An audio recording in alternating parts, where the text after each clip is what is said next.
বেঁচে থাকাকে নিরর্থক মনে করি, এটা কি কোনো মানসিক সমস্যা? সেই বিষয় নিয়ে আমি কথা বলবো। আমি কাউন্সিলিং সাইকোলজিস্ট আসিফ রাজু। বেঁচে থাকাকে নিরর্থক মনে পড়ার পেছনে বিভিন্ন রকমের কারণ থাকতে পারে। আমরা বলি রিলেশনশিপ ব্রেকআপ, একটা খুবই গুরুত্বপূর্ণ। অনেকের ক্ষেত্রে চাকরি হারানো, প্রিয়জনের মৃত্যু, অথবা দীর্ঘদিন ধরে নিজের ভিতরে মানসিক যে ক্লান্তি বোধটা সেটা যদি থাকে।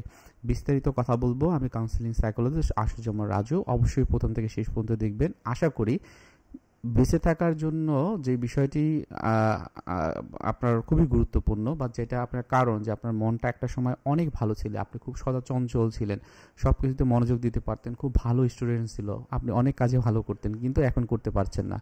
নিরর্থক হওয়া মানে এই নয় যে আমি কিছুই পারি না, এটা আমার বর্তমানে একটা সিচুয়েশন। একটা সময় ছিল, এই সিচুয়েশনটা ছিল না, এটা সারা জীবন থাকবে, এটাও আমরা জানি না। সুতরাং কি করব? আমাকে প্রথমে জানতে হবে যে এটা মানসিক সমস্যার কারণে হচ্ছে কিনা। নিরর্থক মনে করা মানে তার লাইফ পজিশনটা থাকে I am not okay, you are not okay, অর্থাৎ এই পৃথিবীতে আমি ঠিক নাই, এই পৃথিবীতে আশেপাশে আমার যা কিছু আছে কোনো কিছু ঠিক না। তাহলে এটা যদি থাকে, এটাকে বলে বিষণ্ণতা। এবং সেই ক্ষেত্রে তার ব্যক্তির লাইফ পজিশনটা থাকে এমন যে সে হেল্পলেস এবং হোপলেস, সে কিছুই আশা করে না। সো এটা কিন্তু অন্যতম কারণ হতে পারে। আপনারা এক্সিস্টেন্সিয়াল ক্রাইসিস নাম শুনেছেন। সেখানে কি হয়, ব্যক্তির জীবন অথবা সৃষ্টির উদ্দেশ্য কি গভীরভাবে ভাবতে ভাবতে তার পর্যায়টা এমন একটা অবস্থা তৈরি হয়, সব কিছুতে অবমূল্যায়ন করতে তারা কিন্তু শুরু করে।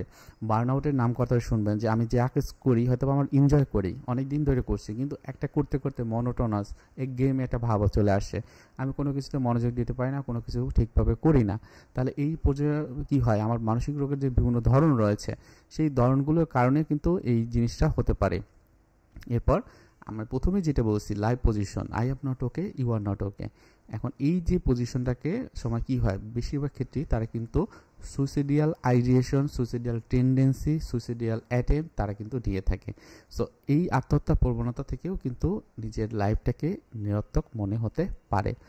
লক্ষণগুলো কিভাবে বুঝবেন যে আমি নিরর্থক হতে চাচ্ছি? যেমন ওই ব্যক্তি বা আপনার ভিতরে থাকে, আপনার ভিতরে প্রশ্ন আসতে পারে, কেন বেঁচে আছি? এই ভাবনা কিন্তু অনেক সময় বেশি বেশি আসবে। হয়তোবা কোনো কিছুতে আপনি আগ্রহ পাচ্ছেন না, কোনো কিছুতে আনন্দ পাচ্ছেন না, হয়তোবা ঘুমের সমস্যাটা অতিরিক্ত পরিমাণে বেড়ে গিয়েছে, নিজের আত্মমর্যাদা বা আত্মবিশ্বাসটা এতটাই কমে গেছে যে আমি এটাকে না পারি কাউকে বলতে, অথবা আমি এটা না পারি সহ্য হতে। অনেক সময় দেখা যায় যে নিজের ভিতরে ক্লান্তি, একঘেয়েমি, অতিরিক্ত নিঃসঙ্গতা এটা কাজ করে। আত্মহত্যার চিন্তা মাথায় আসা খুবই গুরুত্বপূর্ণ। এই বিষয়গুলো যদি থাকে, তাহলে লক্ষণগুলো দেখে বুঝবেন যে আপনার আশেপাশে যারা আছে তার এই ধরনের সমস্যা আছে। তাহলে এর থেকে করণীয় কি, এখান থেকে কিভাবে বের হয়ে আসবেন? আপনি নিজে নিজে কিছু প্র্যাকটিস করতে পারেন। যেমন ১ নম্বরে আমরা বলি যে সত্যিটি স্বীকার করুন। আপনার ভিতরে যা কিছুই হোক না কেন, আমি ভালো নেই, এ কথাটাকে নিজেকে বলতে শিখুন। হ্যাঁ, বিশেষজ্ঞ সহায়তা নিন, কাউন্সেলিং বা সাইকোথেরাপি আপনি নিতে পারেন। নিয়মিত রুটিন করে আপনার প্রতিটা কাজ, হয়তো বা ঘুম, খাওয়া বা গোসল করা, অন্যর সাথে মেশা, সবগুলো একটা রুটিন করতে পারেন। আপনি খেলাধুলা করলে তার রুটিন করতে পারেন, জিমে গেলে তার রুটিন করতে পারেন, নিজেকে সময় দিতে পারেন, প্রকৃতির মাঝে চলে যেতে পারেন, কোনো একটা কিছু মাইন্ডফুলি দেখতে পারেন, মাইন্ডফুলি প্র্যাকটিসটা আপনি রেগুলারলি করতে পারেন। নিজের সঙ্গে যে খেলাধুলা বা নিজে হয়তো বা এমন হতে পারে, বাসাতে থাকলে আপনি ইয়োগা প্র্যাকটিস করতে পারেন, আপনি বাসাতে ইনডোর বিভিন্ন রকম গেম আছে সেগুলো করতে পারেন।